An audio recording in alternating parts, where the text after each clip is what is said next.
Bom dia, boa tarde, boa noite, dependendo do horário que você aí está nos assistindo. Eu sou a Catherine Godoy. E eu sou o Jackson, nossos alunos do primeiro ano da Escola José Pereira Lins. E hoje estamos aqui para dar pauta a um assunto tão delicado e importante que é o Agosto Lilás. Este podcast está sendo gravado com o auxílio da professora Helena Calado e imagem e edição de Diego Gaia. E com as peritas Dayana e Patrícia. Fique agora com o podcast Violência Patrimonial.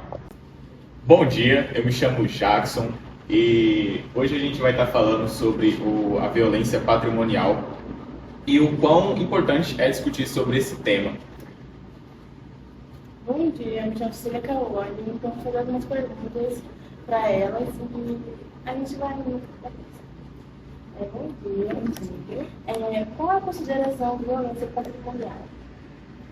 A violência patrimonial é aquele tipo de violência contra a mulher que acontece quando o agressor ele impede ela de tirar documentos, quando ele segura os documentos, por exemplo, ela quer viajar e ele esconde o documento dela, violência patrimonial. Ou quando ele não deixa ela usufruir do dinheiro que ela mesma ganha. Então ela trabalha, ganha um salário, ele que administra e ela não pode usufruir daquele dinheiro.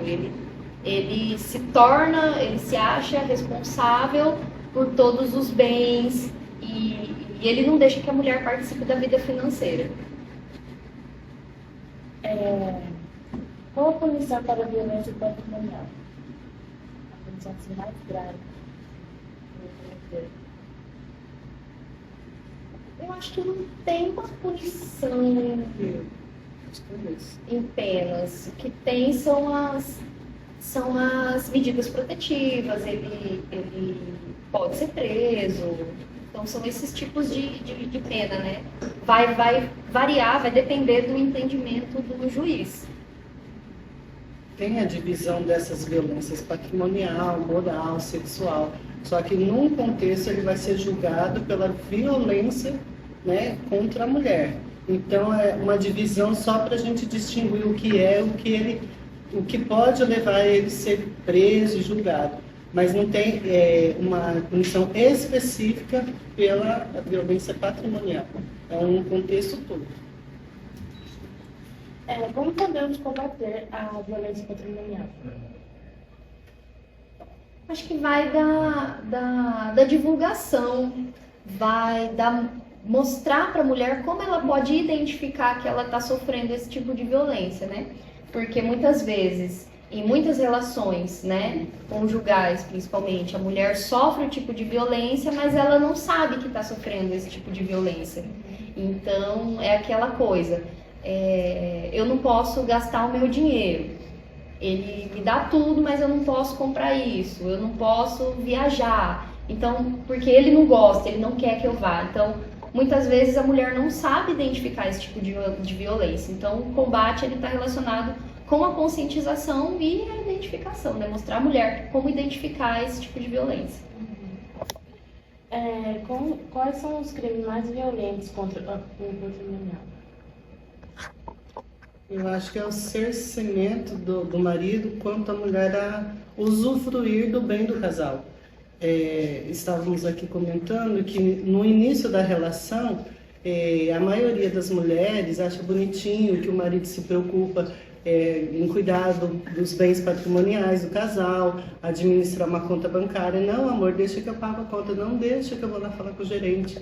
E isso são sinais que ele, aos poucos, ele vai progredindo nessa dominação, né? Então, às vezes, assim, eu costumo ouvir bastante, eu vou comprar essa sandália, mas meu marido não pode saber, eu vou falar que eu já tinha. Aí eu vou colocar ela lá dentro e misturar com as roupas que eu já tenho, para ele nem perceber que eu comprei uma roupa nova. Isso já é, assim, um medo inicial de que ele está extrapolando esse limite, porque o casal tem que dividir o gerenciamento do patrimônio do casal. Então, muitas vezes, ele começa a administrar sozinho, daqui a pouco é só ele que tem um cartão, daqui a pouco só ele que faz compra, só ele que sabe o que precisa. Então, são sutis o início, mas após um tempo já fica assim, insuportável a sustentação desse relacionamento diante dessa dominação do marido. Bom, primeiramente, bom dia, vocês policiais. E eu trouxe algumas perguntas de alguns ouvintes de fora.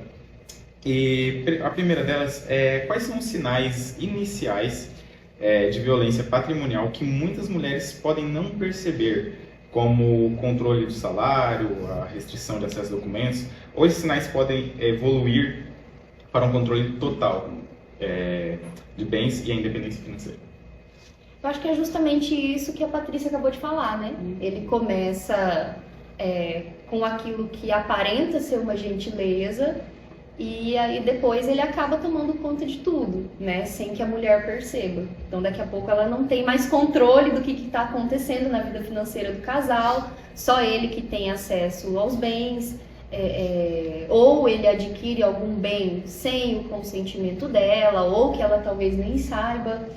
Então, e não se restringe só ao patrimônio em si, também a questão de documentação, né?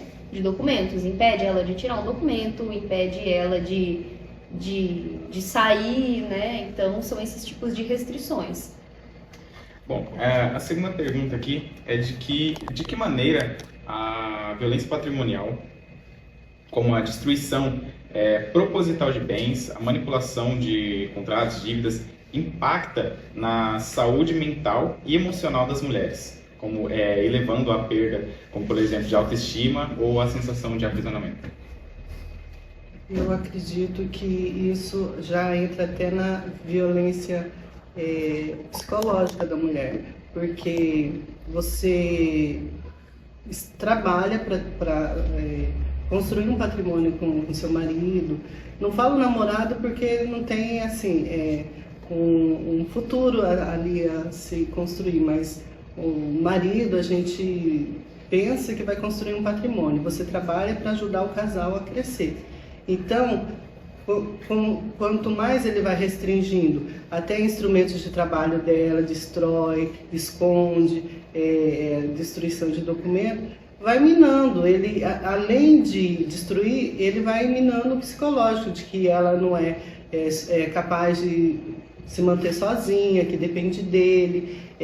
Até na aquisição de bens, por mais sejam casais, ele precisa da anuência da esposa, mas muitas vezes ele engana ela de alguma forma para autorizar uma venda de um bem ou aquisição até de um bem em nome de terceiros, sem que ela saiba. Então, tudo isso vai minando o psicológico dela. Então, não é só patrimonial, envolve várias outras formas de violência. Então, como eu havia dito no início, quando esse autor é julgado, não vai ser assim, vai conseguir destacar que foi só o patrimonial, vai ter o moral, vai ter o psicológico, vai ter muitas outras violências envolvidas. Muito obrigado pela resposta de vocês. E, bom, deixamos bem claro hoje que a violência patrimonial, ela não é tão realmente percebida como foi dito aqui hoje. E isso é um problema, porque acaba aprisionando, é um dos que mais aprisiona as mulheres nesse tipo de relação, que muitas vezes nem percebem esses detalhes tão sutis.